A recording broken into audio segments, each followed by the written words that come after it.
The Legend of Jellybean and the Unbreakable Egg.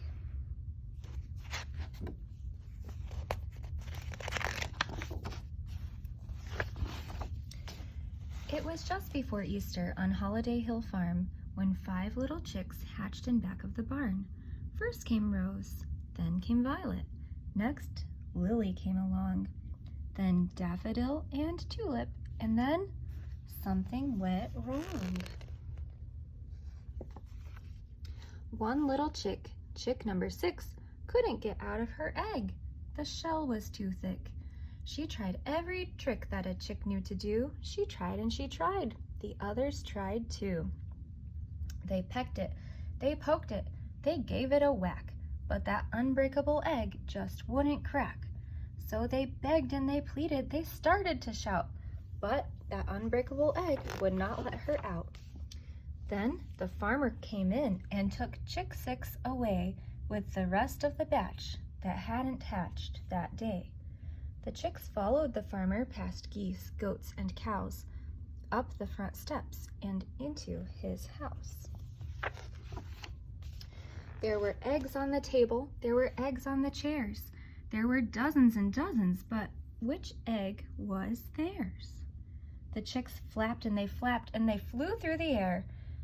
They flew to the table, but once they got there, their wings were so tired, their wings were so sore, that the 5 little chicks couldn't flap anymore.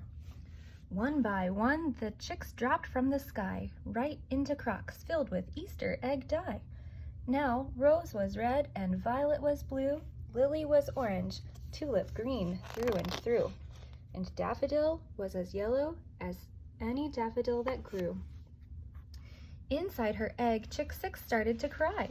The chicks followed the sound and found her nearby.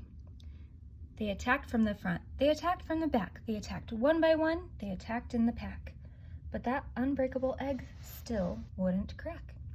So they rolled it off the tabletop and watched it drop. They were sure it would crack when it smacked on the floor, but it didn't. It just bounced and bounced right out the front door. The sun was setting and the barnyard was calm. Mothers and babies were snuggling all over the farm. The chicks realized, watching that egg roll along, they had been going about this entirely wrong.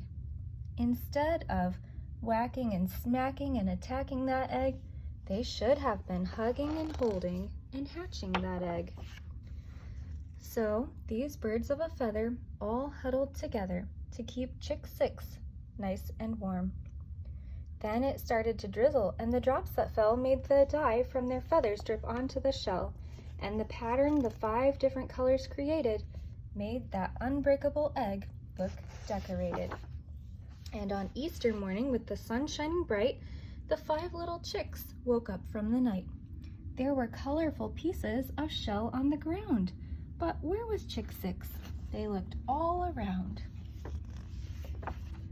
Then out from the shadows stepped chick number 6, and her feathers wore a wonderful, colorful mix. They were red and blue, yellow, orange, and green. So the chicks named chick 6 Jellybean. The chicks marched through the barnyard, proud as could be, with Jellybean in front, chirping, "Come on, follow me." Every animal on the farm joined in the fun, and it was the best parade ever, the very best one. You see, that egg wasn't unbreakable, not one little bit. The truth was, that egg didn't like to be hit.